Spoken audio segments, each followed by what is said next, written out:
Hello Dreamers, Eugene the author here, and I am super excited to dive into some new content today. So I've been thinking for a while, as you saw in the other video that I uploaded before this one, if everything went how it was supposed to.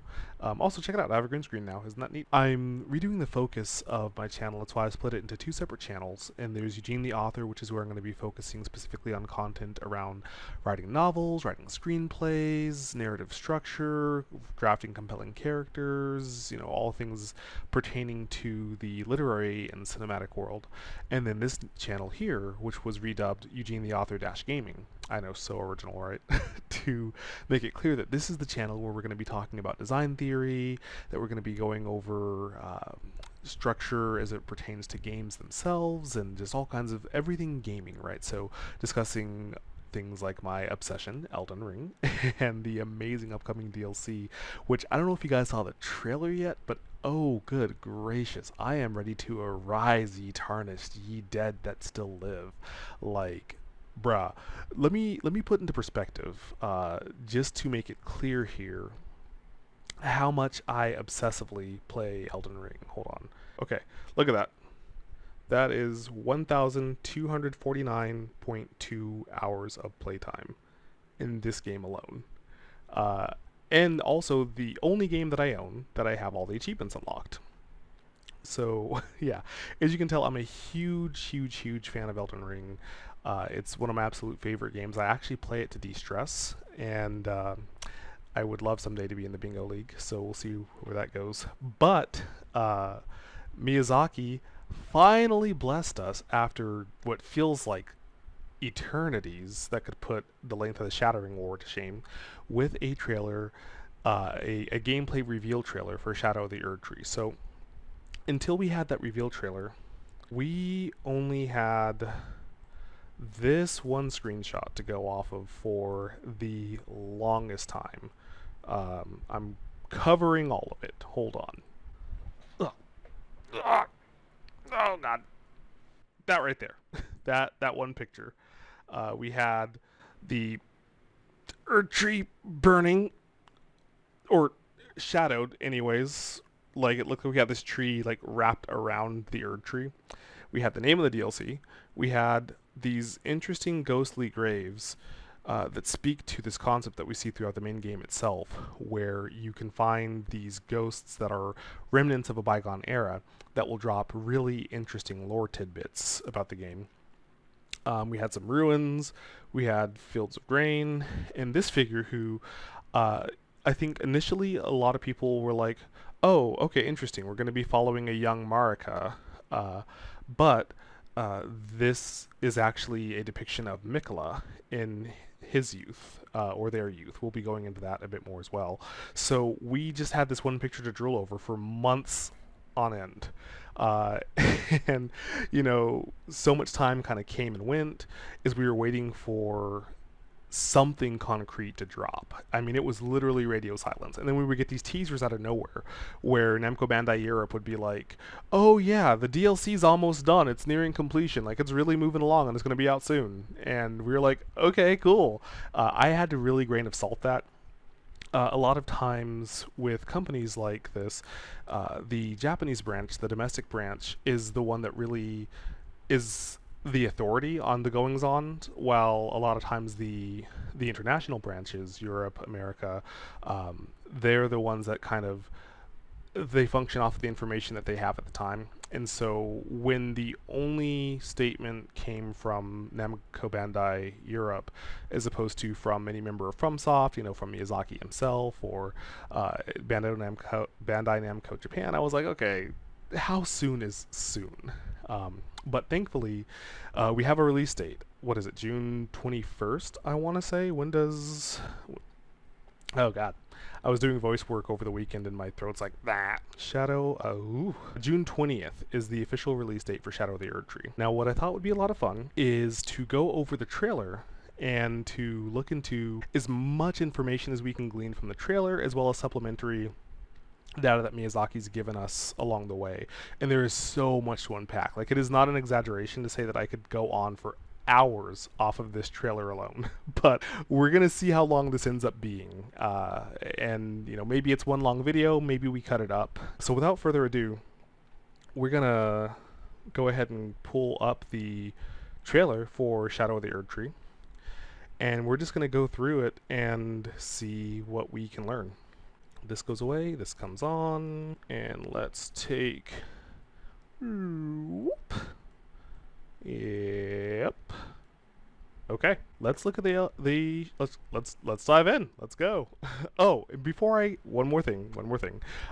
This video is specifically dedicated to Elias. I really didn't picture this channel being a place that I would like. I didn't want to be like a theory channel. Nothing against him. I have spent a lot of hours watching MatPat, and just wish him all the best with all of his future endeavors, as well as all the best to the new theory team who's coming in to fill those significant shoes.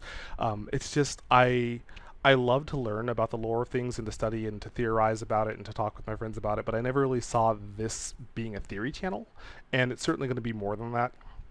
I'm also obsessed with Five Nights at Freddy's, so sorry in advance. But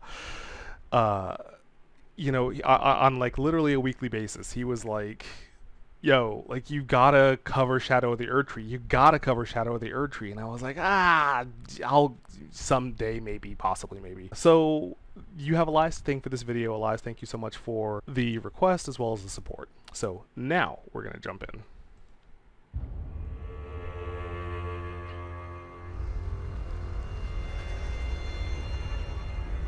Okay, so right away we can see, and I'm gonna go over this assuming you are new to the lore of Elden Ring. Is this in 1080p? Whatever. Miss me with that. Okay. Maybe. Maybe. Oh god, I broke it. Okay. Okay. So, did I say 1080 or 720? Whatever. I'm gonna jump into this assuming that you're new to the game, that you have some general familiarity, but that you're new and you're learning. So, right away, we can see that this is, I'm pointing as though you can see where my hands are going. If I move myself around, you can. But we're in Mohg's palace, and that particular stylized outfit and those boots, my assumption is that this is Melina. So Melina is the maiden who's not a maiden, and it's an interesting distinction that she makes, who you meet at the beginning of the game after Vare insults you for being maidenless. Which, listen, have you seen the dating game right now? Like, ghosts left and right. Come on, Vare, we're trying. We're trying, okay? Like, I don't exactly see Vare surrounded, but anyways. So, we go to the first kind of major structure you see, this church where we meet Kale, who's a merchant who has an incredibly fascinating quest line that for some reason was cut from the game that I really hope gets brought back in. I have very strong feelings about the endings, and we'll talk about that in another video. But in this church, from there we go to the Gatefront ruins, and when we rest at the site of grace, we're introduced to Melina, who is... Hey, whoa, hey, calm down. Melina, Elden Ring. Okay, so this lady right here is Melina. And so you can already kind of look at this picture of Melina, and you can see, bring attention to the boots. Her boots look really similar to the boots that we see here. She's also one of the only figures that we see going around in these stylized garments. You can also see at her collar, putting this outfit together, is actually the whistle that we use to summon Torrent from the spirit plane whenever we need to call him into battle. And it's significant also the weapon that we see her holding. We'll talk more about that later. But you can kind of picture seeing Melina from behind, and like, so this cloak doesn't quite match the cloak that she's wearing in the main game. And it almost looks like she's this figure has these kind of longer, almost like these slacks, and then boots that go up into the slacks, or that could be just the ruffling of the slacks themselves. I don't believe we get to see this person actually walking forward, so we don't get that level of granularity. But I think it's a pretty safe assumption. You can even kind of see the way that there's the wrinkling effect on her boots around her knees as well as her ankles. That to me says, okay, she's wearing a different cloak, but this is probably Melina, and Spoilers for uh, hold on. I'm just noticing a couple of the pictures that popped up when I searched for this. We're gonna just is safe search. Let's do that. Did not help much. Okay. I did my best. All right. I think so. This is gonna be a slight spoiler if you've not gotten the frenzied flame ending. But let's see if we can't get a shot of how she looks at us. I'm gonna stop talking while I scroll so that I can avoid uh, if there's something that I have to cut out. Save search is on, and I'm doing the best I can. Okay, so this was kind of specifically what I wanted to see. We might even have to actually just pull up the ending itself because I kind of wanted to see if specifically she's wearing a different cloak. Let's just take a quick look. Let's take a quick look at Elden Ring Frenzied. Oh Lord, I can't type today. Frenzied Flame ending.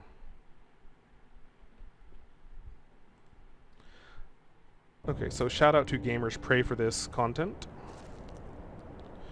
We're gonna skip ahead. I specifically want to see the moment that Melina comes for us. And what I'm curious about is, do we have clear evidence that this is a different outfit? So we have the wind whistling through torrents. It's interesting that her palms are scarred. I've never noticed that detail before. Why would her palms be scarred? It's almost like...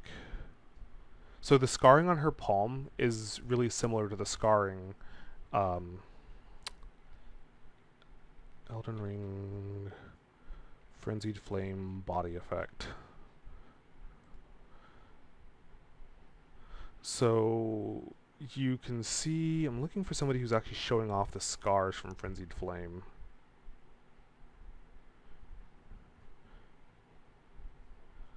Let's say Frenzied Flame scars. That's a significantly more logical thing to search for. I am really surprised that there's...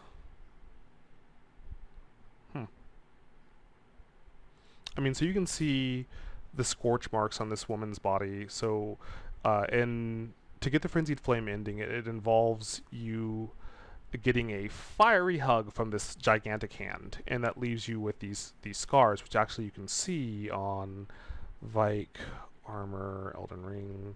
You can see on the fingerprint armor these markings showing where Vike was also scorched when he embraced madness. And there's so much to unpack about that story as well. For those who don't know, but if this guy looks kind of familiar, Vike was kind of the implied original protagonist of Elden Ring. Every FromSoft title that's in the Souls series has the cover art kind of de facto individual, but I think Vike was a little bit unique in that he was actually a character, as opposed to kind of just... The trailers usually have a male knight as the protagonist, kind of the idea that like in this world this is who this hero was and it's the stand-in for the audience character, but you can see on this cover art here that Vike was actually the figure kneeling on the cover, and that armor is uniquely his.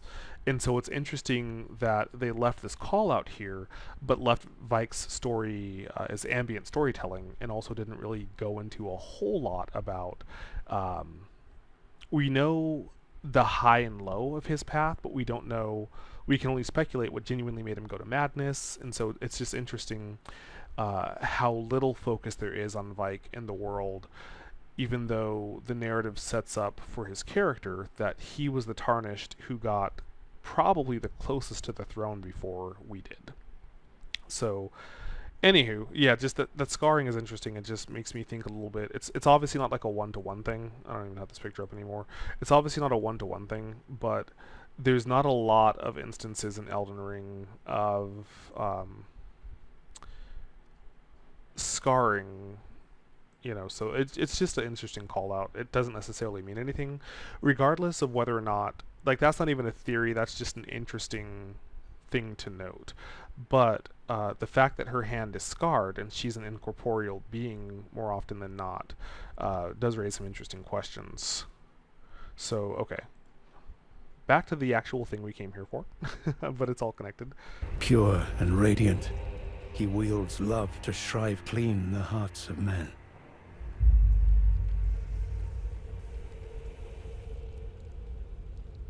There is nothing more terrifying. Okay, so this calls to something that I've been thinking about from the moment we learned Mikola existed and began kind of diving into his history as Mikola and as Saint Trina. So Mikola, who is Mikola? Mikola is one of the twin set between Mikola and Melania, who are among Radagon's children with, you know what, Elden Ring family tree. Marika gets around. We'll just say that. For those who don't know, Elden Ring is kind of like Miyazaki's take on Norse mythology in a lot of ways. So we have on this family tree first Queen Marika the Eternal, who was chosen to become the deity of this realm that she came in and conquered at the behest of the Greater Will, who was sent to this world to conquer it for its unknowable reasons. It's a cosmic being. But Queen Marika the Eternal chose Godfrey as her first Elden Lord, who you'll recall from the trailers being Horalu, King of the Badlands. And if that name sticks out to you, then you might be thinking about Nefelilu and her lineage of royalty that we discover over the course of the game. Also, Nefeli is my favorite character in the game.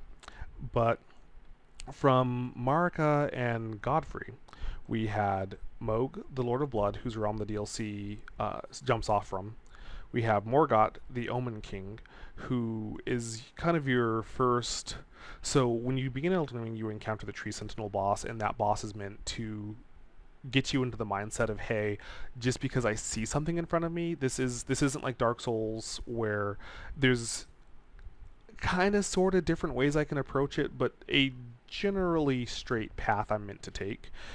This is a fully open world experience, and so the Tree Sentinel boss is a very strong boss that's meant to just obliterate beginning players, but also get them in the mindset, okay, just because I see a challenge doesn't mean I have to take that challenge, and I can leave and get stronger and come back.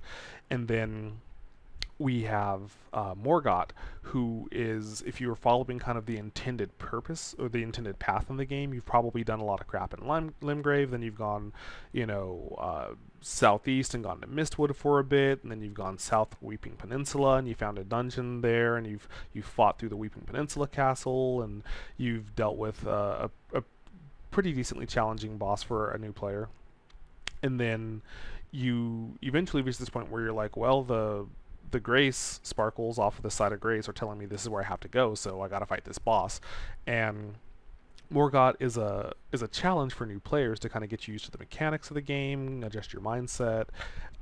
Lore-wise, he is one of the Omen lineage. There's so much I could unpack about the Omens, but suffice it to say that Morgott and Mohg are from a remnant of the old religion that Marika slaughtered anybody who stood as a threat to the path that she had to accomplish, and she put away these old religions and these old orders. She turned them into old religions and old orders, whether you were Knight of the Crucible, whether you were one of the Omen, one of the kind of unsettling golden singing bat women.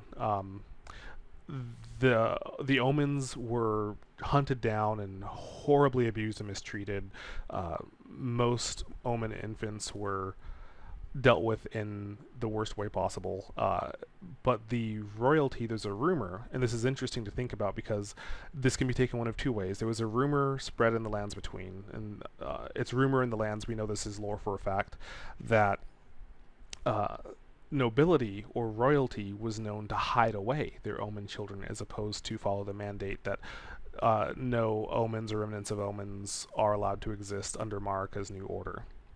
So whether that line was specifically saying somebody knew for a fact that Mohg and Morgott were placed in hiding by Marika and Godfrey, or whether that was saying there were a lot more omen royals that were and nobility that were hidden away, which could speak to the various omen enemies we encounter in the sewers. That's up for debate. Um, so then, and how Horley became Godfrey, that's another thing we could go into all day, but we'll talk about that in another video. Their third was Godwin the Golden. You'll recognize him as the giant, gross merman in Deep Root Depths. Godfrey, Deep Root. Okay, Eldon. Did I say the wrong name? Did I type the wrong name? Gosh, Lord. Godwin. Okay, so yeah, he is this guy getting introduced to the pointy ends of a lot of pointy objects. You'll recognize these as the Black Knife Assassins that you'll see in various interesting places in the game, as well as the Black Knife Weapon and the Curse Mark of Death.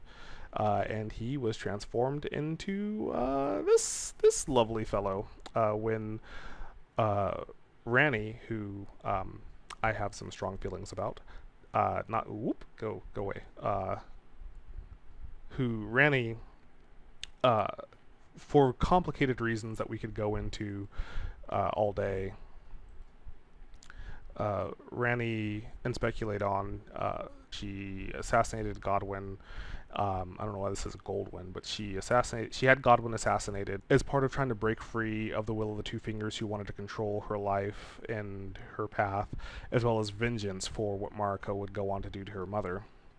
So then, Marika sends Godfrey off to exile, far away from the lands between, and to return when she has her call of grace. And in that time, she hooks up with Radagon of the Golden Order, who was this knight who was part of the armies that she was having go against to take down the giants and the trolls and all these other different races and religions that she was subverting along the way, because each one of these has a various cosmic entity that they serve and worship. And if it was a threat to Marika's order, it had to be put down. But where she was in a stalemate was against Queen Renala of the Carian royal family, who was the head of the Raya Lucaria Academy.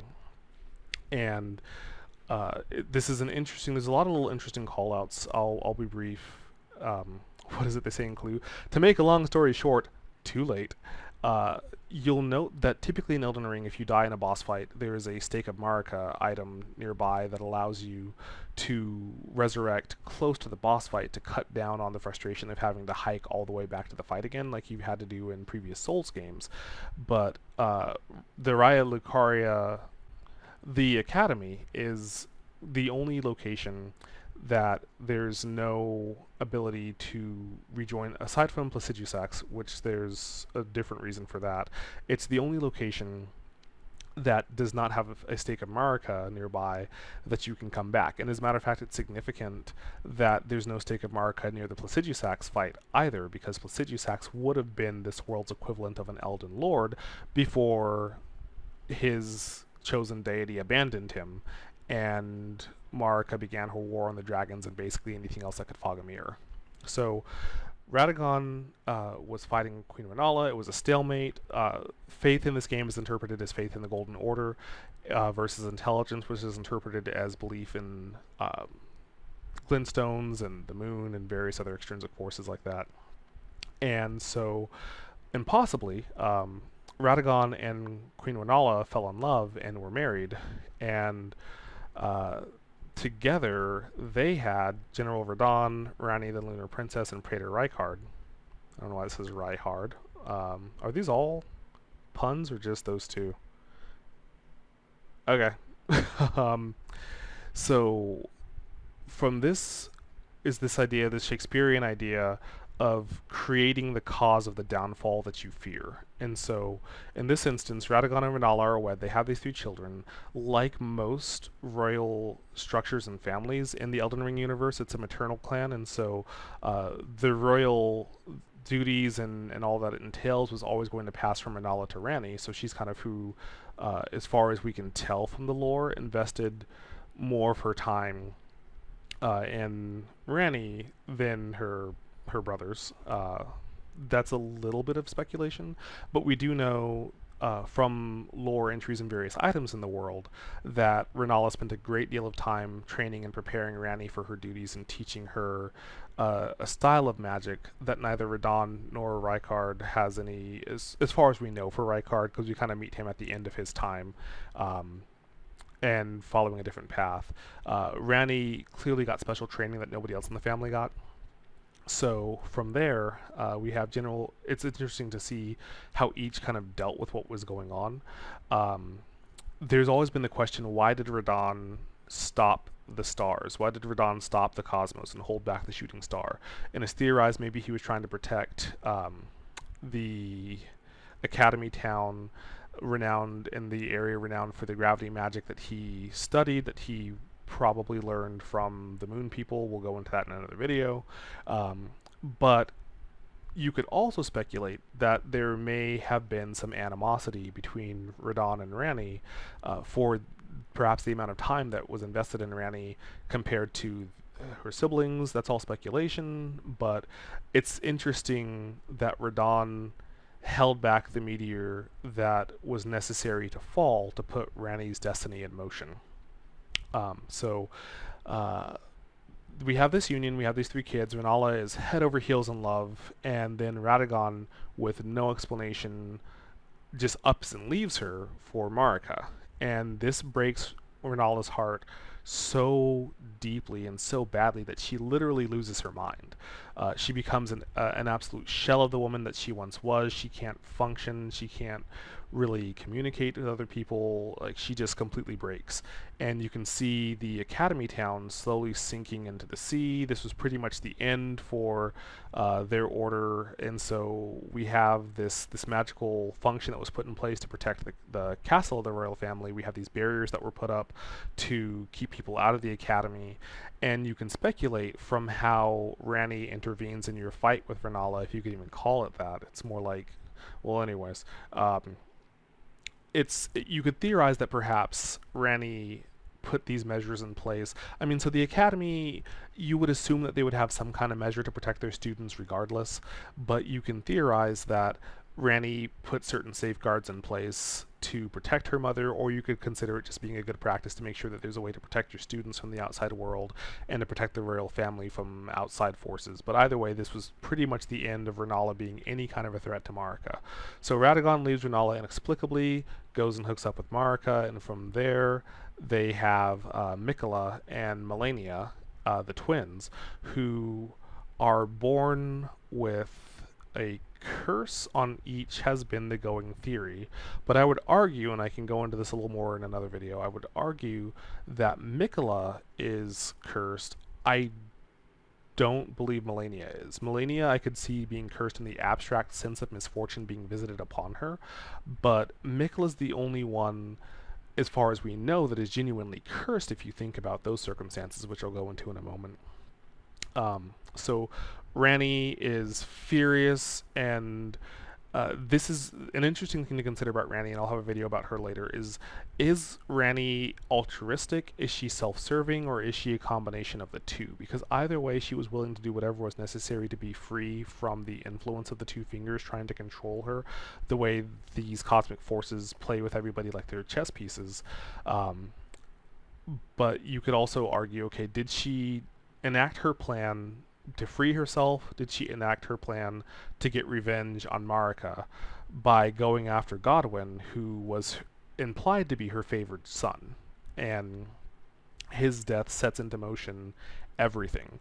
And then Marika has some questionable actions that say that maybe she was planning to betray the Golden Order and the Greater Will for some time before this kicked off. Lots of questions to be had there. But either way, Godwin gets unalived by the Black Knights, and we have the game. So as far as Mikola and Melania go, all of this talk... Oh, right. Let me just wrap up this family tree real quick, and then we'll get back to Mikola and Melania. So as far as Mikola and Melania go, or as far as Radagon and Marika go, there are two different debates to be had, and a great deal of supporting evidence for either side of that view. So the debate, when you get to the end of the game, spoilers, for a 2-year-old game. Is it 2 years old? For a game over a year old. We see Marika in the crucified position that she's in the beginning of the game, and then we see her body transform into Radagon's as he takes up his hammer to fight you. And that can be taken a few different ways, but as you dig more and more into the game, there is a lot of supporting evidence that confirms for us. We know for a fact that Marika and Radagon occupy the same body. We also know for a fact that, Radagon and Marika have exhibited behaviors that show that they are their own people, right? Marika shatters the Elden Ring, Radagon tries to repair the Elden Ring. We have instances like that. And so the question, though, as we go through, we see the statue of Radagon that's in the library where Renala is, which kind of shows how deeply impacted she was by losing Radagon. But from there, as we go in Golden Mask's questline, we find this statue that you can use the Law of Causality incantation to reveal the statue of Marika that becomes Radagon with this note: Radagon is Marika. We have things like Radagon demanding that people's eyes be covered in his presence at the Rai Lucaria Academy. We have this idea from a lore note of this sculptor who was brought in to capture Radagon's likeness, and in so doing learned a deep secret about him. All of these things confirm for us that Radagon and Marika are in the same body. There's a debate whether they have always been the same person, or whether this idea of causality versus recursion had Marika, for her obsession with completeness and oneness, forcing Radagon to meld bodies with her at some point. We already have a precedence for Marika controlling and exerting her will and desires over her husband's, right? So with Godfrey, Horalu became Godfrey when she had him be bound to the lion Sarash, which we can take a look at here. Sarash, Elden Ring. So Sarash is the lion that we see biting onto Horalu's shoulder. Here it's just kind of hovering, but it's clawed into and biting onto him. And Sarash was bound to Horalu like a stand to control his warrior's rage and his lust for battle. And so we already have a precedence for Marika controlling the men in her life in such a way to ensure that her desires are carried out. And we can kind of see this idea of using people to achieve your chosen end, something that, interestingly enough, Ranni inherited also, right? Like, if you look at all of Radagon Marika's children, it's irony that Ranni, I was like, is that irony or satire? It drives me crazy when people get those mixed up. But Marika ended up not only creating the child who was going to take down her order, but as much as Ranni hates Marika, they are the most similar in their personalities as well, right? Like, you can argue that Melania is probably the most selfless of all of her, well, Godwyn, and then he got unalived. So Godwyn and Melania were the most selfless of all of the children. Morgott to a degree as well, but Ranni, I think, is the one who is the most like her. So are they two separate people? The thing about Miyazaki is that he will generally either hard confirm something or make something alluded to enough that you can gather the pieces and come to a generally accepted answer. Or in the case of Radagon Marika, he will intentionally put in wording that implies both things can be true, and he will just kind of leave that to the fans to speculate and decide for themselves which of these things do I personally believe. There's probably an actual answer. As an artist myself, that answers probably, I can say that answers probably change back and forth a bit over time. There's some things that we will lay down the groundwork for and then we'll firm up and confirm later.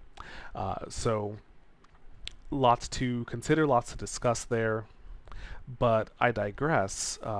There is evidence to state that Marika, who is kind of a stand-in for Odin in this world, did what you see Odin and Zeus do all the time. She changed her gender, she changed her appearance to seduce and control and ultimately ruin an enemy that was difficult to deal with otherwise. So that would be very fitting with the theme of the individual that she's reminiscent of, for her to have gone, you know what, I can't beat her in open combat, but I can break her heart and I can break her mind and spirit, and I can overcome her that way. And Marika is just devious enough that she could do that. Um, Marika could have also sent Radagon to perform this duty. Radagon, maybe he genuinely loved her, maybe he never did, but it is worth noting, right? We talk all the time about how when you fight Renala, when you that in that fight is really just her, this broken shell who doesn't put up a fight at all, beyond this golden barrier that some of her students are erecting around her. And then to protect and save her mother, Rani conjures this illusory world with this illusion of Renala that is as close to Renala's prime power as Rani's able to project in this illusory world. And so we talk all the time about how Rani made that illusion to protect her mother, and then we can get the greater rune or the great rune from Renala without actually having to take her out, which is interesting, and that's worth considering for everyone else who we do have to take out to get their great rune. But what I've not seen anybody talk about is the red wolf of Radagon that you have to conquer to get to her. Right, so not only does Radagon leave her with this egg capable of rebirth, which is the amber egg that you see her holding, but he also left a powerful beast to protect her at the halfway point to getting to her. So, in some capacity, one can infer that Radagon did at some point genuinely love and care for Renala. Um, I think it's interesting to note that Rykard dedicated his life to tearing apart the Golden Order. Rani dedicated her life to destroying Marika and everything she stands for, and Radon was obsessed with Godfrey's warrior spirit more than his father, Radagon's more tempered persona. So, really, Marika or Radagon with Renala made the three that were going to be the ones to try to take her down. Um, but and there's so much we can go into about that as well. But you could think maybe Radagon was part of this scheme from the start. You can think maybe Radagon was compelled to come back to Marika. There's a lot of different things that you can consider. The fact that he was content to do what Marika wanted until the Elden Ring was shattered raises some questions, especially given the fact that Mikola, who is the out of all of the children, Mikola, interestingly enough, he and Godwin are the only two that really resemble Marika, right? Like, Moog and Morgott, they don't have. I mean, their hair is either no hair or wispy white hair, but Melania inherited Radagon's red hair, which is implied to be part of the giant's bloodline, which would further imply that Radagon could very easily be seen as a trickster god in this realm as well. There's a lot we can unpack there, but Melania has Radagon's red hair. Radon has Radagon's red hair. Rani has his red hair when you find her original body at the top of her divine tower. Rykard, I don't think we really get a good look at his hair. But it's interesting to note that only Godwin and Mikola have Marika's signature golden hair, and Mikola even wears his hair in a braid. There's a lot of similarities, and Mikola is the only one that we see confirmation of having the power to exert his will and control over other people, while Marika, we know for a fact she controlled Godfrey.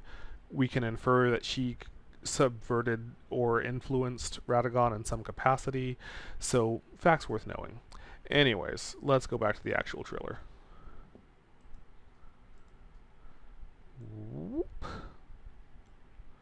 So, this cocoon that we see here is Mikola's curse was that he was born with this body of a child. No matter how many eons he survived, he would always be in the body of a child.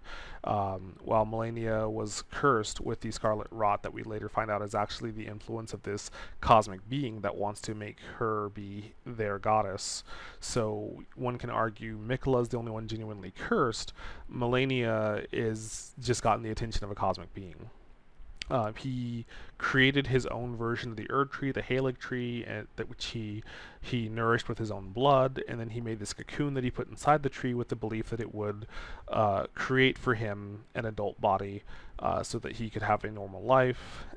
He was obsessively devout to the Golden Order until he felt that his parents' religion was not enough to save his sister, and that Melania was never delivered from the rot devouring her body. And so he broke away from Golden Order fundamentalism and started doing his own thing, making the golden needle that was able to keep her from being directly influenced by this cosmic being. However, every time she taps into her power, its possession gets more and more severe.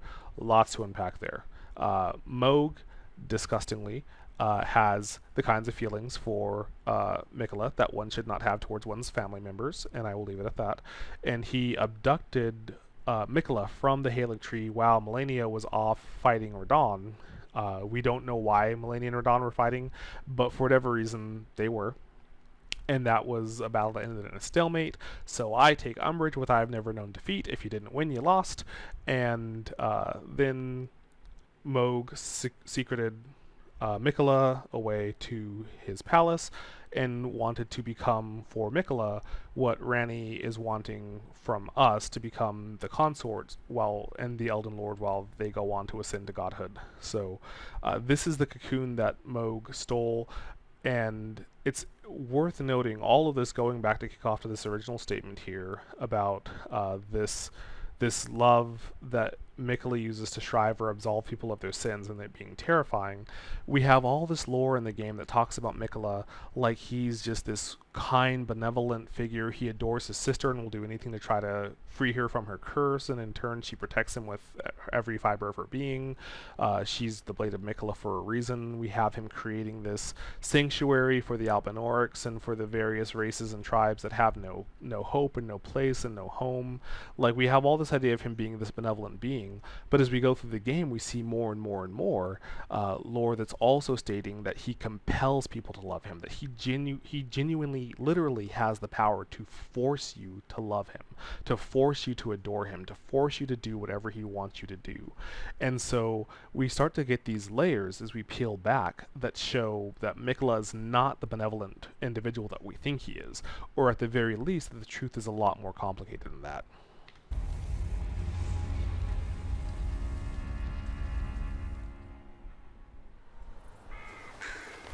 Okay, so right here, and we front-loaded a lot of the talking, so we're not going to need to stop anywhere near as much. But here we see this area we can see the little graves, we can see the weed everywhere, so this is clearly the area that we were being shown in that teaser picture. And it's interesting too, hold on. Okay. The armor set that you're wearing is interesting. You'll recognize it as the set that some of these horseback riders who were the escorts of nobility were wearing in the Limgrave, and I believe you can encounter... I don't think you can encounter them in Weeping Peninsula, but we see them as these sellswords that were protectors of nobility. So it's interesting that as we're literally following the Golden Trail of Mikola here, that they chose the setting, the armor setting of a set that we know is associated with people that were the protectors of the nobility.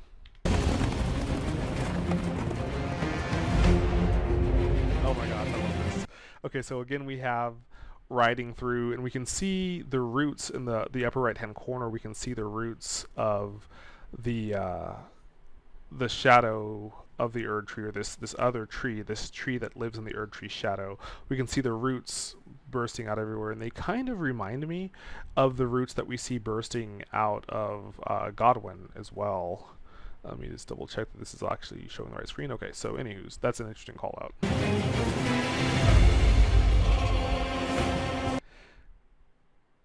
God, look at that. Okay, so here. We can see almost like a wedding veil. We can see this veil that is literally occluding this tree and keeping it in the Erdtree shadow.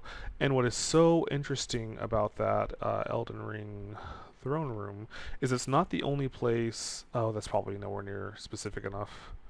I I might regret putting this wording in, but okay.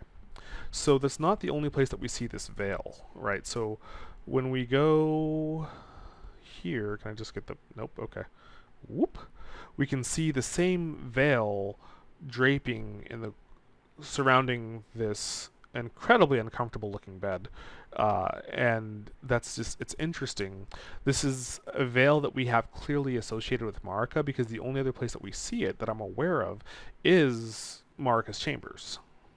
So, interesting, interesting.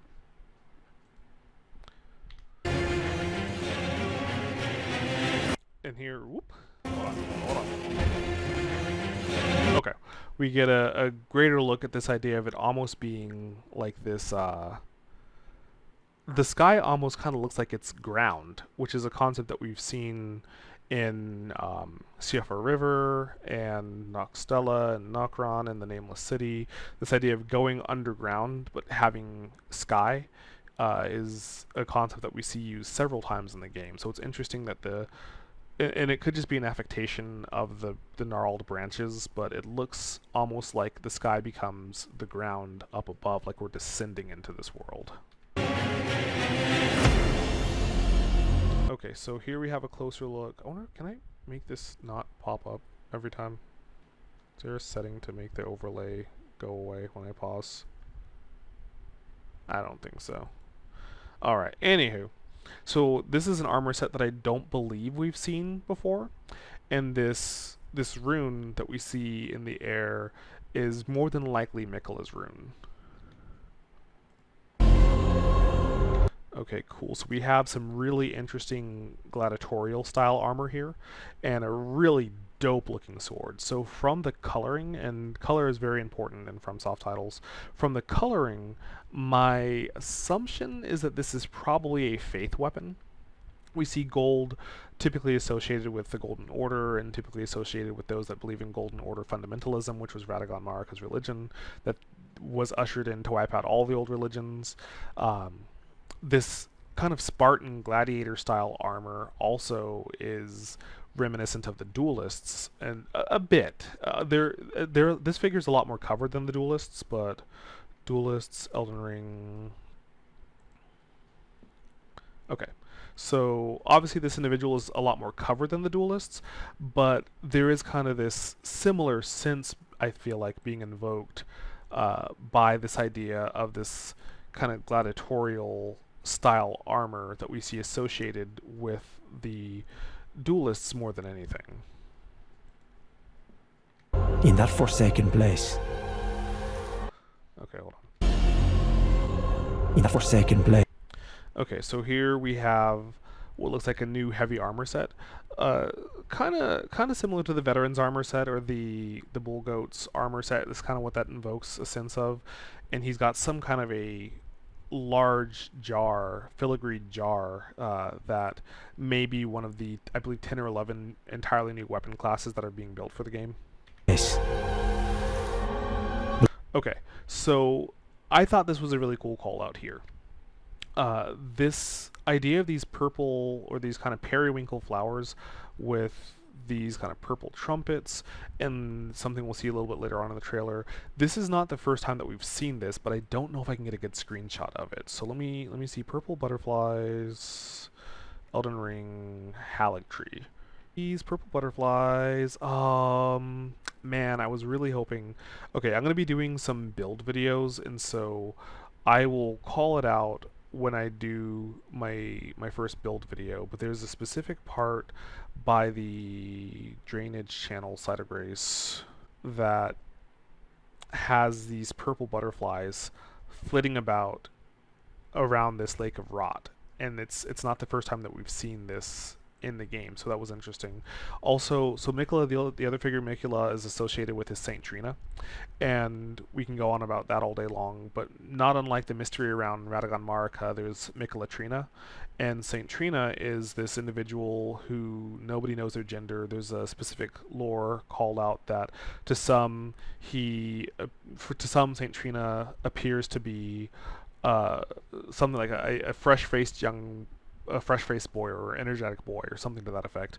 To others, Saint Trina appears to be or looks to be a beautiful woman, and it kind of ends like no one knows. Let me get actually Saint Trina, boy, woman, quote, Elden Ring. Okay. Uh, so this is the description for the Sword of Saint Trina. Silver sword carried by clerics of Saint Trina, inflicts sleep ailment upon foes. Saint Trina is an enigmatic figure. Some say she is a comely young girl, others are sure he's a boy. The only certainty is that their appearance was as sudden as their disappearance. So, uh, Saint Trina is this figure that it's implied that Mikola becomes in his dreams. Whether that's genuinely the case, whether it's more metaphorical than that, whether Saint Trina and Mikola are two separate personalities and individuals and identities, or whether it's the long con, we don't know. But the other thing that Mikola is associated with through Saint Trina is this idea of sleep. And these St. Trina's lilies that you use to craft the sleep pots that, by the way, if you hate the Godskin boss fights as much as literally everybody, they are highly susceptible to sleep, so I advise you make sleep pots, and I'll make a video showing you where to get those. Blood must spill. Okay, so we have some kind of ruined chapel, right? Like we have these pews, we have these candelabras and these braziers, we have this very regal setting, right? Like you could say, like with the crown, with the throne in the center and the crown and this obvious staging area, maybe this is a royal audience chamber. But also this architecture reminds me of the arena that you fight Renala in as well. So that's interesting. Blood of your fellows. And we have this. Blood must spill. Blood of your fellows. Okay, so this guy's outfit, I think that's a guy. Their outfit is quite reminiscent of Renala's outfit. Renala, Elden Ring. So for comparison, here's Renala in all of her royal regalia. And so, I mean, he seems to be wearing a very similar filigreed robe, the same penchant in this case rather than a crown. Resembling the moon, this individual has this kind of plumage going around them, and a gaudy helmet in addition to that. And so this, to me, is very Carrion royal family reminiscent. And this idea of spilling the blood of your fellows makes me think of the Volcano Manor and the recusants. Miyazaki loves poison swamps, so here's a new poison swamp. Spill. Blood of your fellows. The Erdtree faithful. So this is specifically calling out the idea that we are hunting those who believe, or that blood must be spilled by those who are adherent to Golden Order fundamentalism. So that's an interesting call out. Here we have this wizened old man. That was like man and male together. I don't believe we know who this individual is, but it's interesting that his clasp kind of looks like a butterfly or a moth, kind of like a spade also, but it kind of resembles like a moth to me. That's interesting, or a butterfly. And then this woman, kind of with her hand on his shoulder, and this is very interesting and very specific how she's posed, right? So her outfit kind of reminds me of Fia, the deathbed companion. Let's just do this. I feel like this is a safer way to make sure that I'm not going to get like a creepy picture of her. There's no picture page. All right.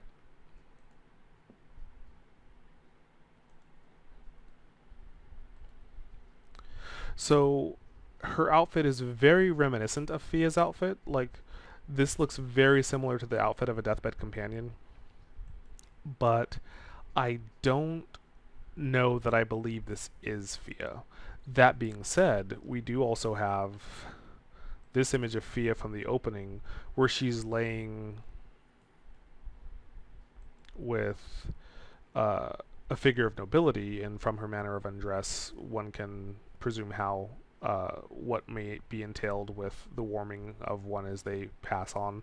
And there's so much to unpack about Fia as well, but we already have an association with the companions and royalty, and we can see as we get this one full shot of Fia's hair that she is known at some point to braid her hair, and so it's plausible that this could be Fia, but we just don't have enough to go off of.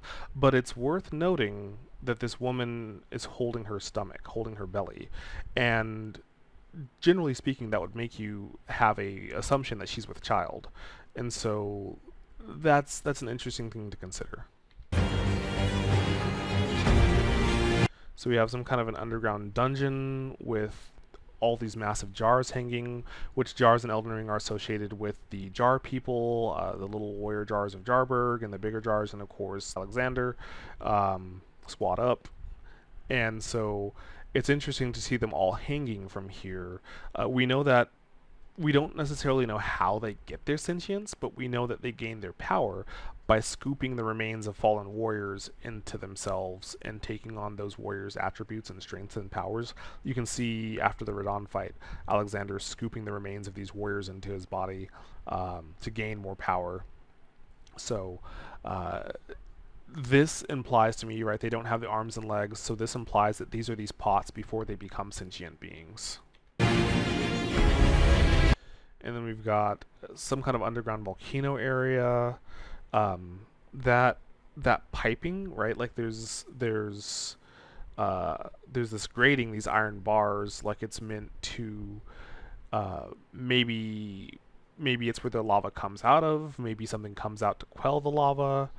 We also have, I can't tell if that's architecture or a person near the lower right or the lower left of the thing by the whatever this piping is, but that's interesting.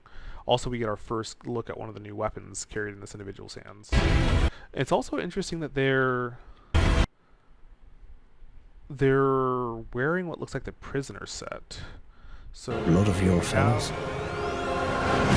They are so that looks like Raptor's black feathers, the body armor on this person. true faithful. But it also kind of just A lot of your fellows. I don't. That could be the Raptor's black feather armor. It's hard to tell. They are true faithful. And we're still so we're back with this guy who looks like gosh, what are these guys' names?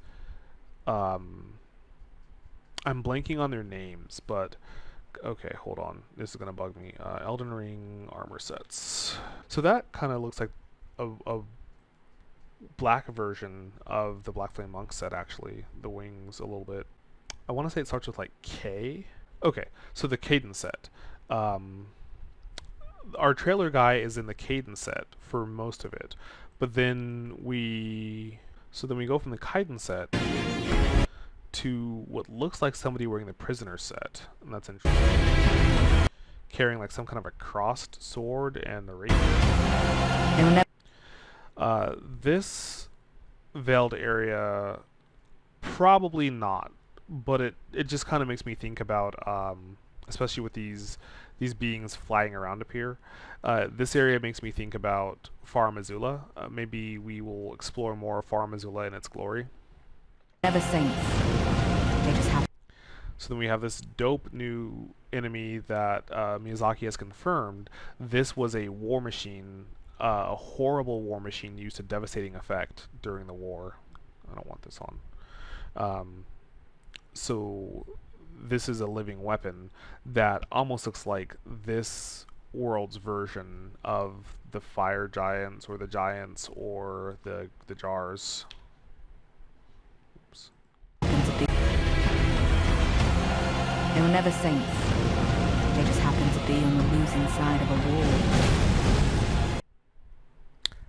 Yeah, love an AoE. Love an AoE.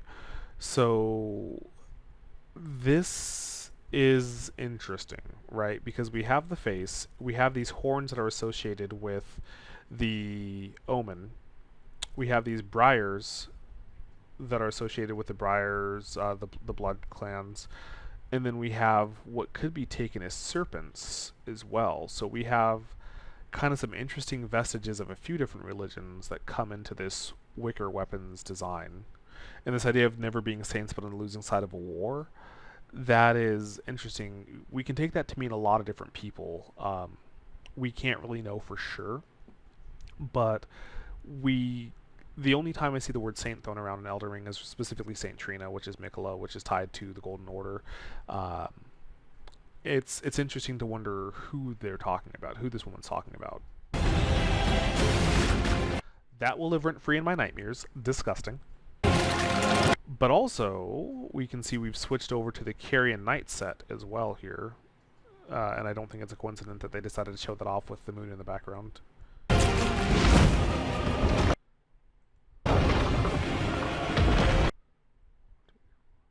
Interesting. So this is terrifying. I hate things that just stare at you with this kind of uncanny valley creepy smile and this vacant stare. But we have this lion creature with this shaggy golden braided hair, which is worth thinking about, with human style feet and these horns of an omen.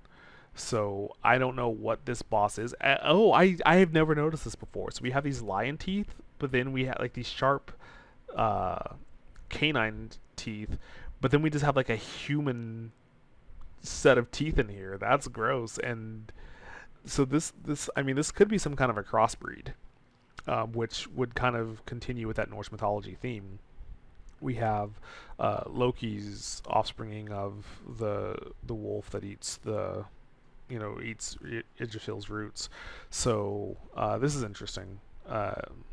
I did not notice this before, and now I cannot unsee it, and it lives in my nightmares, and now it lives in yours too.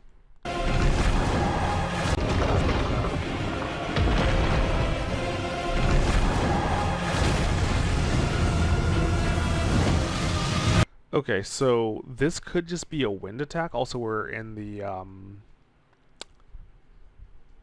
it's not the assassin's armor, but it's the armor that the one of the sword classes starts out with. I'm blanking on the name of it right now, but this armor is also associated with the man who taught Melania swordplay as well, so that's a whole other long conversation.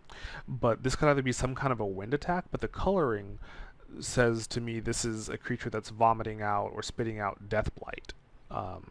So perchance in this DLC, faith weapons will finally stop sucking late game. Okay. So this creature also commands lightning.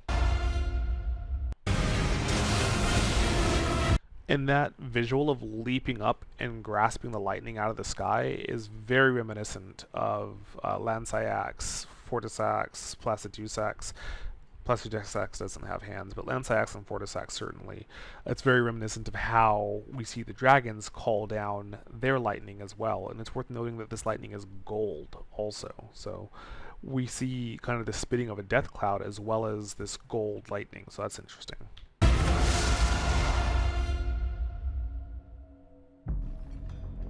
Mother, wouldst thou truly lordship sanction? Okay, so this is our first look at, I'm not going to say the big bad because I'm not convinced he's the villain, but this is our first look at Mesmer the Impaler, who the trailer is leading us to believe is the end point of our journey.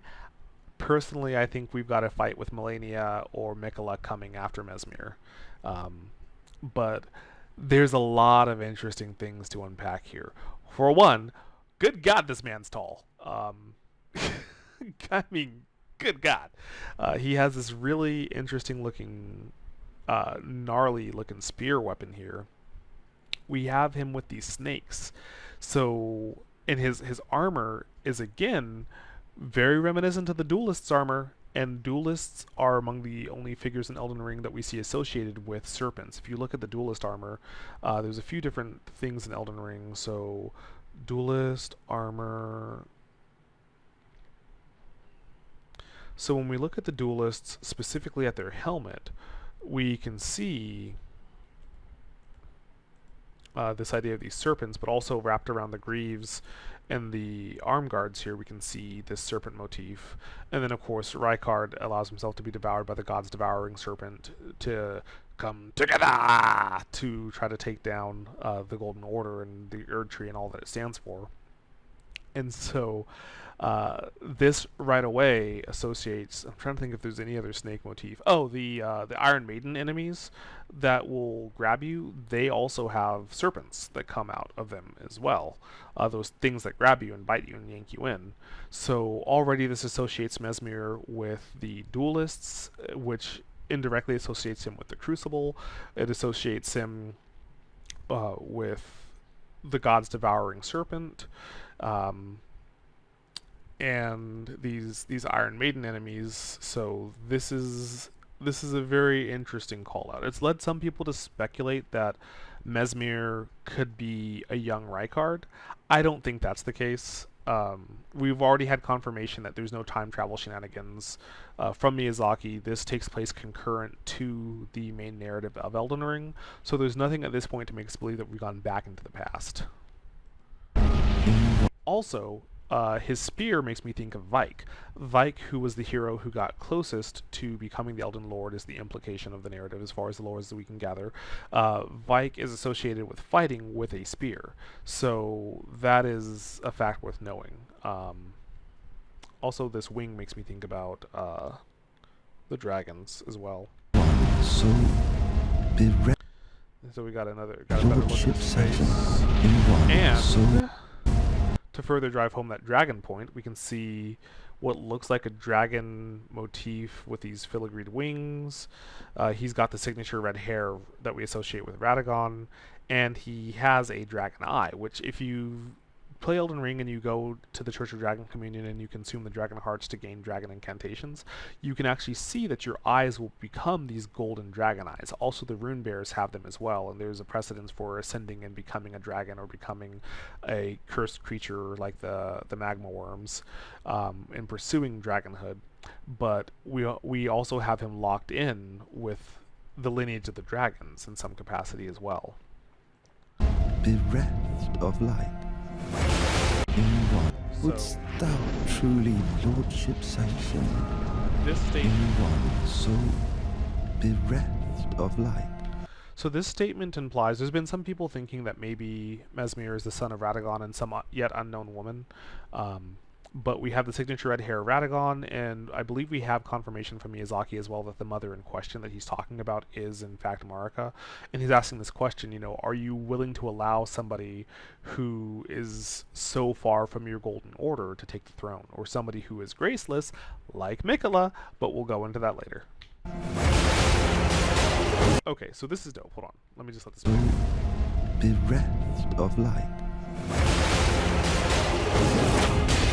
Okay, not only is that moveset freaking awesome, not only is it so dope to see holding the swords in this reverse edge grip, but we also have confirmation that this is a new weapon class. This idea of dual wielding, acrobatic, evasive style combat with these dual blades held in a reverse grip, reverse hand grip, we have confirmation from Miyazaki that this is one of the new entire weapon classes. So this isn't just some weird weapon. There is a whole class of these reverse hand grip dual swords with this acrobatic combat style, and I am so excited. Something that has been really fascinating about FromSoft DLCs is each DLC has introduced a style of gameplay to the FromSoft Souls verse that we have seen in the past but have not historically been able to perform ourselves. And so, like for example, this idea of this more acrobatic leaping in the air style of combat, we've seen bosses exhibit that, but Artorias of the Abyss was the first time that we ourselves got to use a form of that moveset.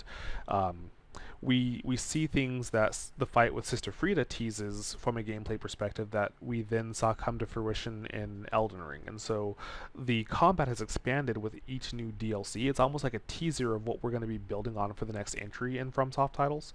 And so it's cool to see Miyazaki and company playing more with the idea of this more acrobatic, evasive style of combat. I love that, and I cannot wait to dive into these weapons. Which, leave a comment below telling me what job class and weapon style that you're going to bring into the DLC. Okay, so we were also kind of speculating in...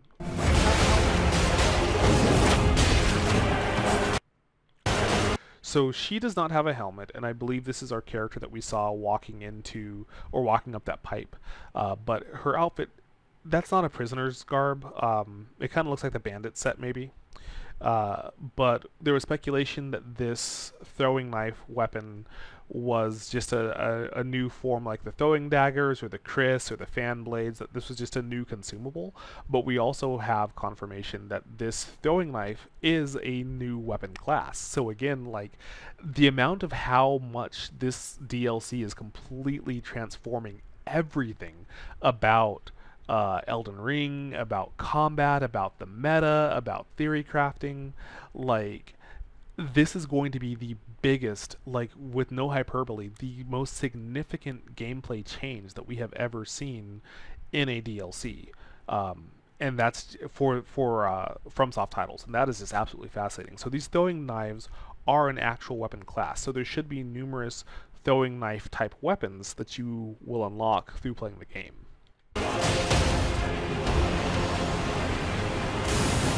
So this new magic is probably what I'm the most excited about. My first playthrough of Elden Ring, I played as a samurai day one when it was not super well balanced for samurai characters, and I didn't have a wonderful time.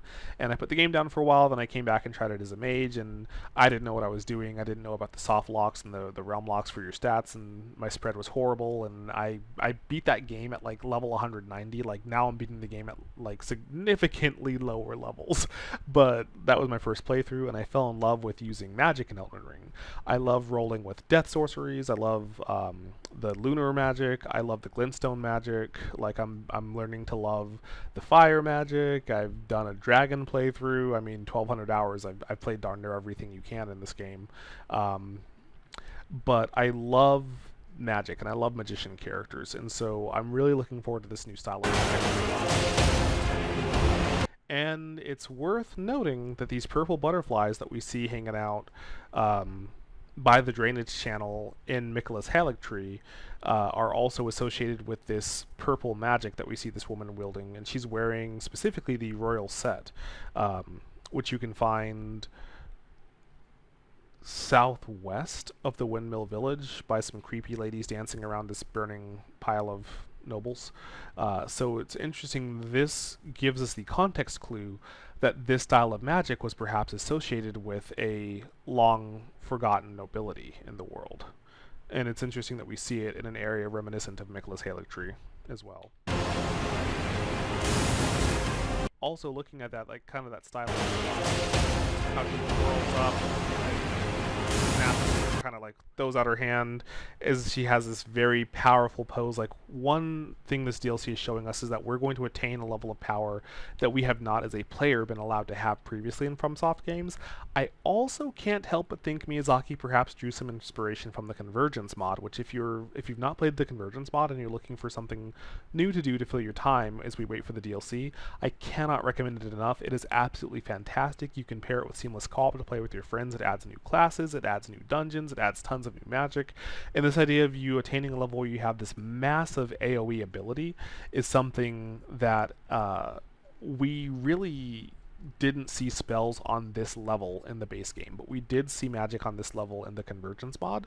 So I can't help but wonder if maybe, you know, and Miyazaki is very supportive of the modding community. I love that about him. He recently gave an interview where he was like, yeah, I love when people mod Elden Ring. I don't care if you beat Elden Ring with a banana or your hands. I don't care if you play with mods. Like, have fun. I'm honored. Like, he was expressing this joy that people love his game that much and are diving into it and seeing what they can do.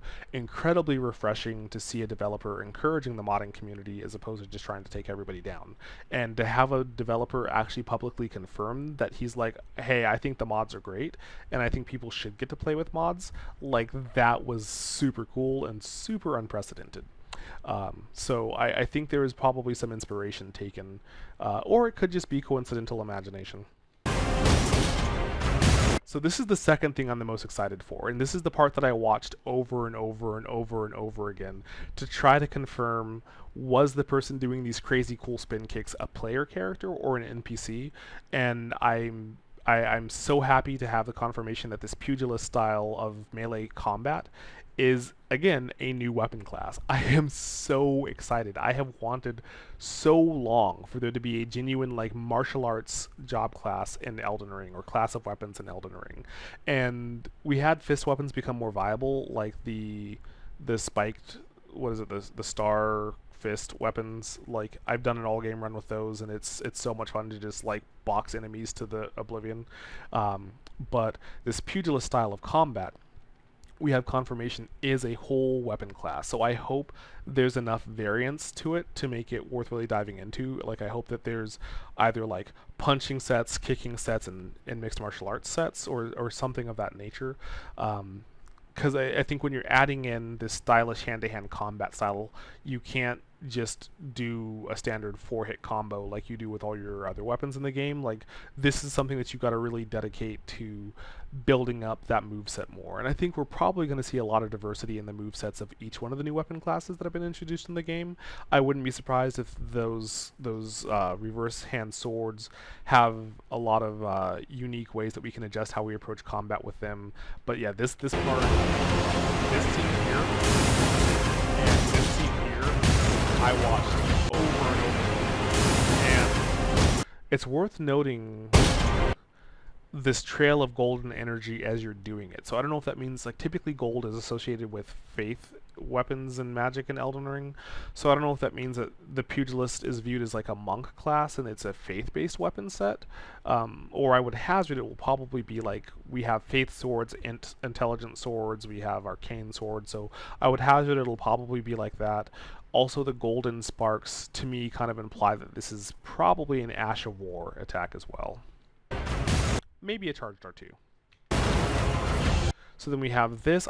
We don't know if this is a weapon class or if this is a new item. So we have this dude in this armor set that I'm not familiar with,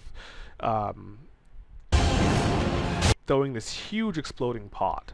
And we don't know if that's a new consumable or if throwing big things that go boom is a new weapon class that is the natural progression of Big Bonk. We'll have to wait for more confirmation on that. I presume you, too, are keen to know.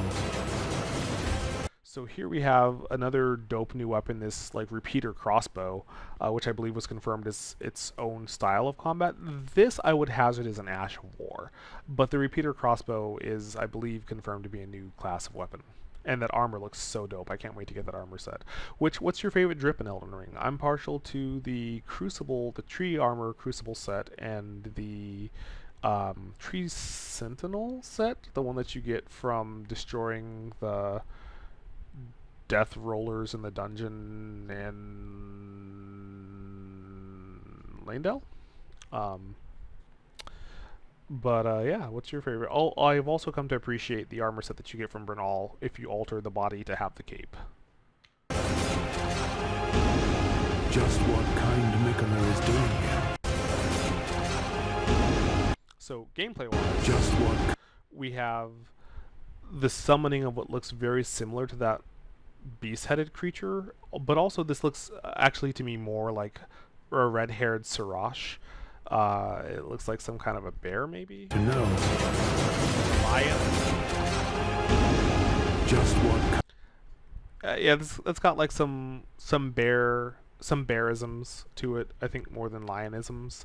The mane makes you think lion, but this also kind of invokes the idea of these rune bears that are transforming into a new creature, as they're in the midst of that transformation for the duration of the game and beyond of the base game.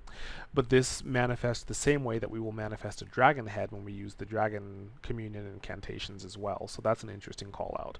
And then for the lore aspect, we have somebody else who is questioning in that specific wording, right? I'm sure you're wondering just what kind Mikola is doing here. That's very derisive, right? Like it's this kind of condescending, like, kind Mikola, like you're meant to be like, maybe Mikola's not so kind. And we know for a fact from Miyazaki that we are one of many who have come here to literally walk in Mikola's footsteps and discern what he came here to do. kind Mikola is doing here.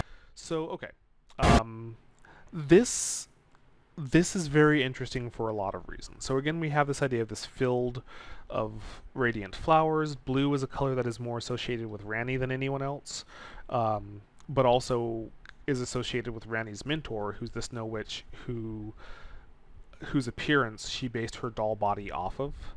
And so uh, there's that call out, and there's something worth noting. If you start a new game in Elden Ring, go and get the spirit calling, the whistle to get Torrent from Melina, warp back to the church that you meet Kale at, and turn around and look behind you.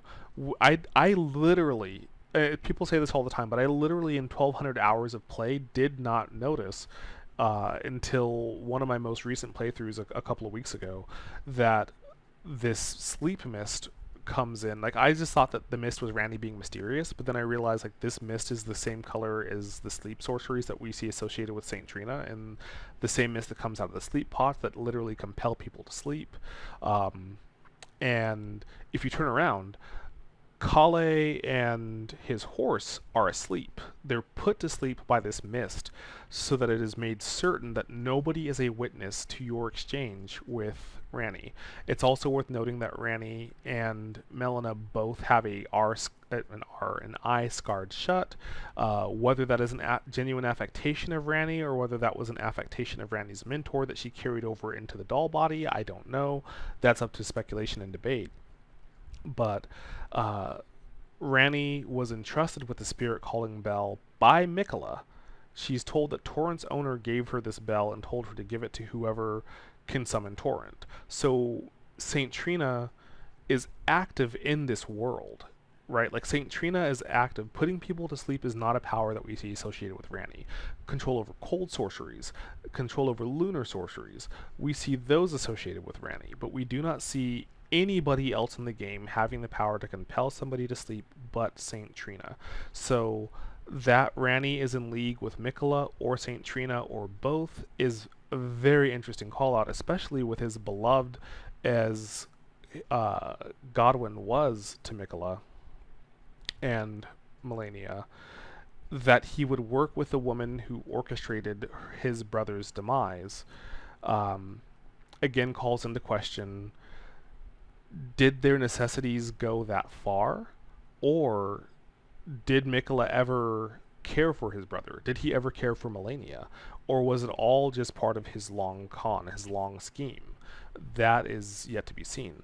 The other thing that's worth noting is that this acrobatic dancer style of combat here with this dancer's outfit, this outfit is reminiscent to a crimson version of the dancer's garb of the swordsman that trained Melania and taught her how to fight when he was hunting down this rot entity, but decided instead to train Melania and to help her with self-control and things of that nature. So it's interesting. Red is associated with scarlet rot, and it's associated with blood religions in Elden Ring, particularly shades like this. And that they're in this flowing dancer's garb with this acrobatic style of combat makes me wonder if we are dueling somebody who's a remnant of a rot clan that perhaps Melania's mentor may have been going after. And of course we also have here the samurai set, which is fitting. And so, as for this woman's identity, is she wearing a gold vowel? What kind Mikola is doing here? No. Her sash looked like a gold foot for a moment. As to who this also, I am so happy that they finally added a freaking dress to this game. Like, there's the Snow Witch set, which it's fine. And there's Fia's set, which it's fine. But I loved the style of outfits in like Bloodborne, that kind of Victorian setting. I don't know if Bloodborne has a dress, but I typically make female characters in Elden Ring. I think that they're more interesting to like design the hair and the makeup and everything. I play Fashion Souls, which is basically where you wear armor that looks cool as opposed to the armor that offers the most I so I also like to make up little stories for the characters that I play, and so having like this war maiden coming out in this dress to go into battle is like such a cool visual. So I hope that there's more dresses and things like that that are added to the outfits. I would also love a transmogrify system. I get why they don't have it. It would kind of make PvP a mess, but you could even have it to where you as the player see your your transmogged drip, and maybe whoever's on your team can see your drip, but you just show as the regular armor to invaders. Like, I don't know, there's a lot of ways to address it, but it would be nice to wear things that look cool without having to worry as much. And I guess there's the Great Shield Talisman, Dragon Quest Great Shield Talisman, and the Bullguts Talisman to help you with poison defense, but anyways, yeah. Okay, so this is interesting on a few levels. We have first, like, this is this is just hilarious to me that they're riding a giant boar. If you've ever just stood around in a field in Limgrave, you've probably been inexplicably headbutted by a boar. My buddy is, I'm teaching him to play Elden Ring through the Seamless Co-op mod, and we had this hilarious moment where we were in the field by the third church of Marika in an area that should have been safe, and he's like, I gotta use the restroom, and I'm like, hey, don't worry about it, like, nothing's gonna attack us here, you're fine. And literally, like, 3 seconds after he went to the restroom, this boar just tackled Torrent so hard it knocked him to the ground, and there was this spray of blood everywhere, and I had to kill the boar. And he came back and he was like, what happened? Like, why is there blood everywhere? So it's kind of funny that the boar has been turned into like an actual major threat in the game. The armor that this individual is wearing, so the idea of being on this mount makes me think about the Tree Sentinels that were, I believe, an all-female force. That somebody check me on the lore on that one. I'm not positive, but I believe I read somewhere that the Tree Sentinels were women. I like the Black Knife Assassins are all women. It's an all-woman army. There's a lot throughout Elden Ring's lore that's more matriarchal in terms of the centering of power. So I believe that was the case, but also this armor is very reminiscent of not Latena. Is it Latena? Latena's the archer, right? Latena. Yeah, who am I thinking of? Loretta. Okay. I had to think about that for way too long. That's neat fan art. But we can see here that this is Latena's armor set when you fight her at the Erdtree. Go away. Go away. Okay. So we can see a lot of similarity between these two armor sets here. That's an interesting call out to me. And the idea of this weapon that's being imbued by this purple lightning. Purple is a color that, if I am not mistaken, I was about to say that we don't see associated with anything, but actually purple is associated with gravity magic, but we've not seen purple lightning. I mean, I guess there's the visual flare that you can see Estelle and some of the other characters, but this is just an interesting call out, this idea of this weapon being imbued with purple lightning. That looks horrifying. So this is also an interesting thing. We kind of see again this idea of these. Let's do this, because you can see again this idea of these figures that are these creatures that have these human features about them, right? Like we have this row of very human teeth in the back of the mouth.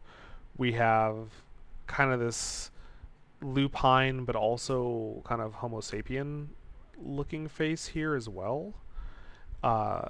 And then we have this golden horn, which is associated with the budding horns, which are associated with the omens. And so all of this is, again, this interesting idea of these crossbreeds. It's kind of got like a little bit of a boar look, but it also kind of looks like a demi-human as well. Like that's just interesting. And then we see a little bit further in this creature rear up, and it almost looks like it's clothed. And then boom, this creature slams down using a style of magic that we see associated with the Crucible Knights as well. that kind of flash of gold is associated with the aspects of the Crucible Knights, which we could go on a whole video about them. So that's an interesting call out to me as well, that this is very reminiscent of Crucible incantation. So this creature, this guy right here. So there's a few different callouts here, right? We have coloration that is reminiscent and kind of this lanky body that's reminiscent of the Godskins, the Noble and Apostle. We also have this kind of bulbous look that invokes a sense of the Albinorics. We have this idea of this kind of sickly horse that's being rode, that invokes a sense of Radon. So there's a lot of callouts happening here. We have this association with these kind of purple colors in this cavernous area that again kind of invokes some Saint Trina imagery and some Noxtella and Nokron imagery as well, some Estelle imagery, and we have this cleaved throwing weapon. So we see the second generation Albinorics are known for their acrobatic style of combat, but then we also have this giant cleaved throwing weapon that functions as some kind of a boomerang. So that's probably something that we will, if it follows the train of most other boss fights in Elden Ring, we're probably going to get that big curved throwing weapon, and that looks, I mean, every new weapon in the game I can't wait to mess with. Stripped of the grace of gold, shadow meet death. Stripped. So this is gross, but this is also interesting. So this figure who is wrenching out what is essentially serving as their spinal column, aside from being super gross, I believe that this is the man that we see at the beginning, right? So this is 222, so let's go back. I believe this is the man that we see in the painting. Did I go to the right? Here, okay. So look, wispy hair, balding, sunken face, and this same emblem and cloak we see our buddy wearing over here at 222. So 100% this is homie. He's got the exact same outfit, he has the same filigreed crest, same sunken features, same wispy hair, like 100% this is whoever that presumable deathbed companion had her hand on. So that is a fact worth knowing. Now the golden hair, you know, maybe Marika. Maybe Marika. We don't know what Marika was doing before she was called to wipe out all the old religions and take control and root the Erdtree and have the Elden Ring. So we could be on a wild goose chase chasing the Fia and the Deathbed Maiden angle. Maybe it's Marika. Maybe this is yet another in the long line of marital conquest that she's used and abused and tossed aside when they were no longer of value to her. She has a precedence for it. She has golden hair that she braids. Like, it's something worth considering. We don't have enough evidence to say who the woman is, what the woman is, but we can begin to speculate. So we also have this association of having a golden weapon, and this looks like it's going to be some kind of a pretty wicked sword. Like, I'm going to guess that homie's going to pull this weapon out, and this really strongly invokes some Sister Frieda, Father Ariandel vibes from Dark Souls 3, and so my guess is that he's going to pull out this spine sword and probably undergo some, it may be a two-phase boss fight, but some kind of a transformation where he's going to fight us with this weapon, and this is probably going to be like a pretty powerful Golden Order weapon that we're going to unlock, or Faith weapon that we're going to unlock. Of the grace of gold, shadow meet death. So again, we have this idea of the Kaiden armor individual. Can I do like more granular? Does it have to be 5 seconds? How do you, there's gotta be, whoa, what did I do? Whoops. That was not my intent. Okay, let's just get back to where we were. Of gold, shadow meet death. So it's interesting that again, they've got the Kaiden set on like kind of our protagonist of this trailer is the Tarnished in the Kaiden set, so that's interesting. I believe that's what they're still wearing. Let me see if I can clean this up a little.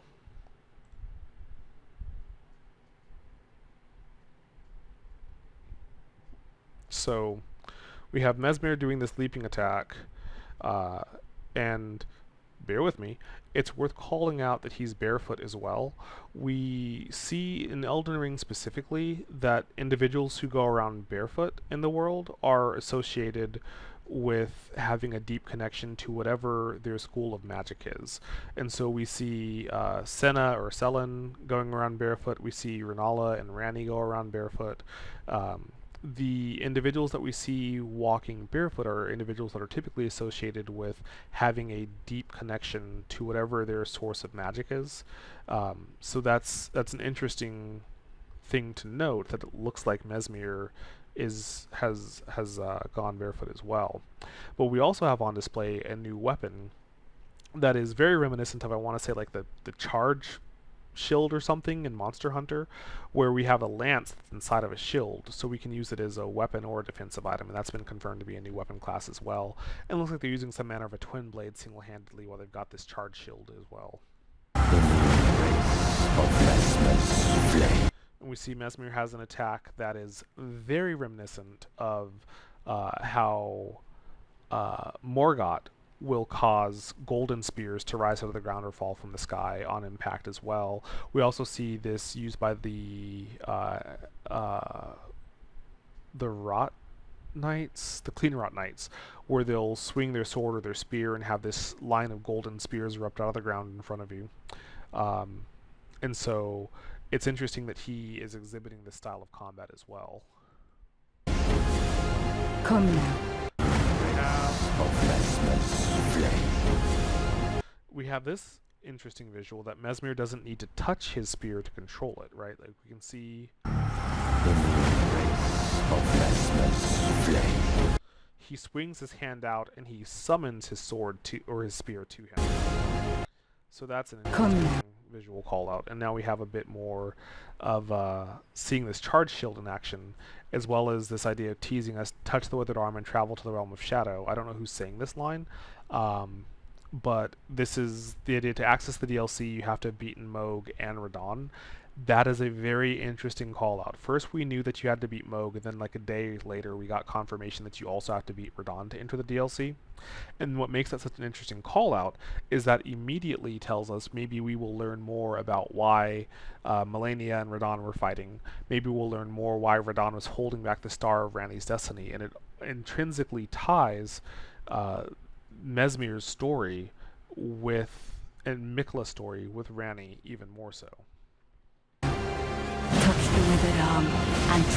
So we see some more lovely grab attacks that break out your hyper armor, break you out of it. Travel to the realm of shadow. Although Touch the that withered arm and travel... he's literally levitating you with a geyser of flame and lava.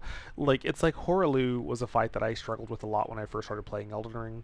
And Hoaraloo's become my favorite boss fight in the game. And he's that boss that, like, I never get pissed when I lose to Hoaraloo, because it is just so hilarious how he takes you out. Him soccer kicking you across the arena, punching you up into the air, leaping up, grabbing you, slamming you down pro wrestler style in a power bomb.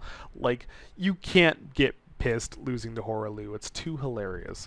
So Mesmer looks like somebody who's going to be frustrating to fight, but also kind of funny to lose to. And actually I see that my call out was wrong. I see he's got kind of these open toe and open heel greaves, not unlike a better armored version of what we see Nepheli wear.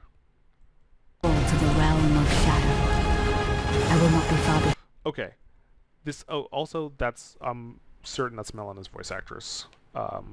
So, which would be lovely if we got to actually see more of Melina. Like, your maiden in each FromSoft game has never really, like, played a huge narrative role, aside from, like, the beginning and the end of the game, but they felt like a constant presence. I love that I don't have to go back to a specific location to level up. I hated that about the Dark Souls games. Having to go back and talk to the maiden to level up was just kind of annoying. I like that in Elden Ring I can just level up at any side of grace.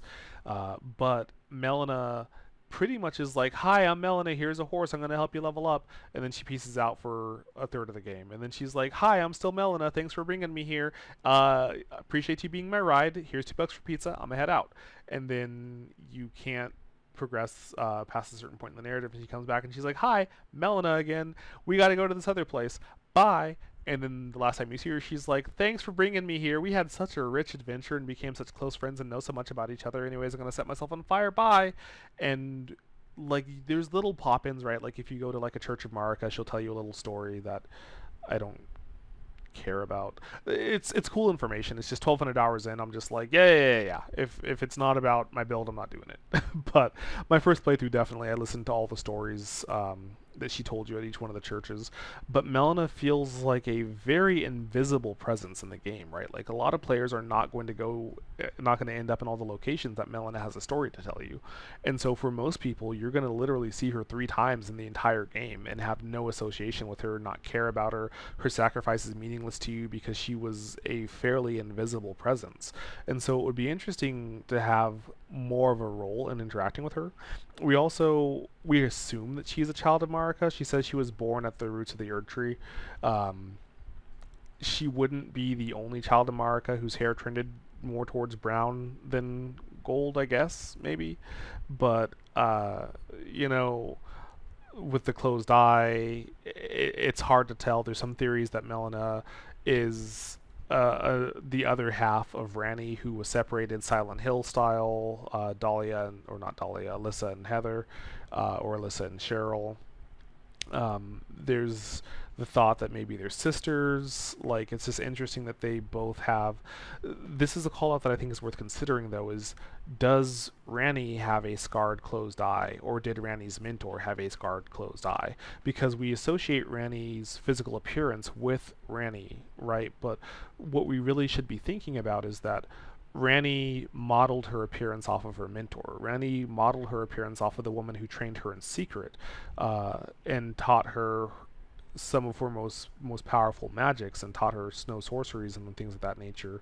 Ranni was clearly absolutely captivated with this woman, that she modeled her own body, her replacement body, off of the woman's body, right? We have Selen is another example of somebody who has replacement bodies around the Lands Between, but Selen always chose her own body to continually reincarnate in, or to be transferred into.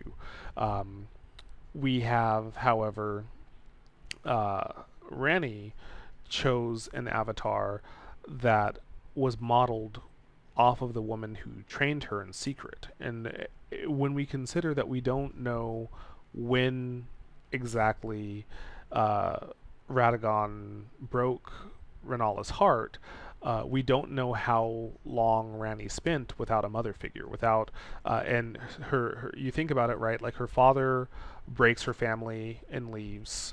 Her mother's mind is broken, and she's just, from that point on, just off in her little world, and is no longer where once Ranni was one of the most important things in Renala's life. Now that connection is missing, and you can extrapolate that Ranni being the favored child, and that the Karian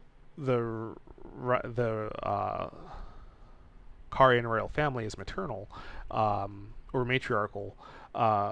Ranni lost this deep connection that she had, and there you could extrapolate, especially in the form of Radahn holding back Ranni's destiny. You could consider perhaps Ranni's not the closest with her brothers, and so she suddenly lost everything. She still had Blythe and Iji, but she lost like some of her deepest bonds, and losing her mother probably was the most devastating thing that she experienced in her young life. So we don't know how many years Ranni had being raised and trained by this Snow Witch who made her secret apprentice. But that is an important question to consider. Does Ranni have a scarred closed eye, or does Ranni's secret mentor have a scarred closed eye? And what does that mean for who and what Melina is? Right? We don't know anything about the mentor beyond that she trained Ranni in secret, and presumably enslaved Tisha's mother, Black Knife Black Knife Electo. Yeah. So the other really cool call out here is the only aspect of the Crucible that we never really got, and I get it because it was more supplementary to other abilities, was we never got aspects of the Crucible's wings, but we see the Crucible Knights use it all the time, and the aspect of the Crucible Knight's wings is the only aspect of the Crucible that we never got in the game as far as what we've been shown. We get the tail, we get the horn, we get the breath, so it's super cool that they are finally giving us the missing aspect, the aspect of the Crucible's wings. May we meet again. Oh, is that it? Are we out? Oh, there's a little bit more. Like, are we out of content already? In this probably 2-hour video? So now we get a last shot at Mikola. And what this shot says to me is we're seeing... This to me looks like Mikola is admiring his new body. Like his transformation finished to his desire, whether this is a projection of himself or literally him. This looks to me like Mikola coming into existence, admiring his new body. And I've got an entire several videos worth of content to talk about Mikola, but I will suffice to leave you with this thought that Miyazaki is a huge, huge Berserk fan. If you don't know what Berserk is, I cautiously endorse it. I'll say it like that. So Berserk is a fantastic dark fantasy series, but it is not for everybody. It makes Game of Thrones look tame. I'll say that. Like, no hyperbole. It makes Game of Thrones look tame. The violence and the horrible things that happen to individuals are not done gratuitously. They are done to realistically portray a dark fantasy world. And so it's a level of graphicness that I would not put into my stories, but it's not done just to do it, just to be extreme, just to be gross. It's done in service of the narrative. And you can see Berserk's influence all throughout FromSoft's titles. And one of those callouts is, I'm going to carefully Google this one. So this guy is Griffith, who is an absolutely despicable figure in Berserk, who has just done, if you can think of something heinous and unspeakable to do to a person, he's done it, and he is the main antagonist of the Berserk series. He is, like Mikola, known for drawing people to him, known for being very manipulative, known even for making use of an older male lord to attain the finances and powers that he needs in a way that is not dissimilar to Mohg's interaction with the unconscious Mikola, who, when we know that Mikola is also Saint Trina and controls sleep, and also Mikola can compel people to do whatever he wants to, it does raise something to consider, is how much of what anybody has done around Mikola was done of their accord or done to serve his end and his purposes. You know, there's a lot. That's, again, a whole video's worth of content to unpack there. But Mikola very clearly is an XB of Griffith, which could be a red herring. Maybe it's meant to make us think he's more sinister than he is, or it could be telling us, hey, this dude might not be so good for you. And I think we are going to have a fight with Mikola. We're definitely, I think, going to have another fight with Melania, and one of the tragic things that I'm hoping doesn't come to pass is the idea that we learn from Millicent's questline that somebody afflicted by the Scarlet Rot, every time they use their powers, they can rebirth and get more powerful when they push themselves to their limits. But we also learn from Millicent's questline that when they are betrayed by someone who they truly love, trust, and care for, the surge of heartbreak and agony propels them to a whole new level of power, and it's implied that it is essential, this betrayal, to truly attain their real power. The idea of betraying those closest to you, including your appointed knight, to achieve your own ends is a very Griffith thing that he does all throughout the story and the catalyst of the greater narrative as a whole. And so I envision a world where to turn Melania into the form that will have the level of power that he wants from his appointed blade, I could very easily see Mikola betray Melania to force her to transform into this new form that we'll have to fight. But I mean, if we're going to hang out with Mikola, I'm quite certain we're probably going to hang out with Melania in some capacity. What makes this a bit messy, and this is something where I'm going to make a whole separate video on getting your character prepared for the DLC. What makes this messy is with this story happening concurrently, and we know that there's not time travel shenanigans at play here. Melania showing up in this DLC makes the most sense because she's the Blade of Mikola, but it also makes the least sense because unlike Gurranq, aka Malekith, Melania can't be in two places at once, right? The Gurranq that we encounter in the Beast Clergy's Church is modern day Gurranq, but Crumbling Far Missoula is in the past, and that's why you can fight and kill Gurranq and Malekith in Crumbling Far Missoula, but have him still exist is Gurranq of the Beastmen Clergy Church, because we go to the past when we're in Far Missoula. We have to go back to Steel Destined Death because we can't in the modern time for some reason, and there's a lot to unpack there.